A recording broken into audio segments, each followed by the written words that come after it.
नीलाञ्जनसमाभासं रविपुत्रं नियमाग्रजं छायामार्तण्डसम्भुतं तं नमामि शनैश्चरम् नीलाञ्जनसमाभासं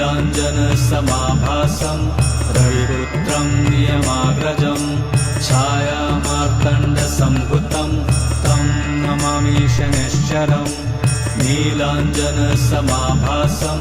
रविपुत्रं नियमाग्रजं छायामार्तण्डसम्भुतं तं नमामि शनैश्चरम् नीलाञ्जनसमाभासं रविपुत्रं नियमाग्रजं छायामार्तण्डसम्भुतं तं नमामि शनैश्चरम् नीलाञ्जनसमाभासं रविपुत्रं नियमाग्रजं छायामार्तण्डसम्भुतं तं नमामि शनैश्चरम्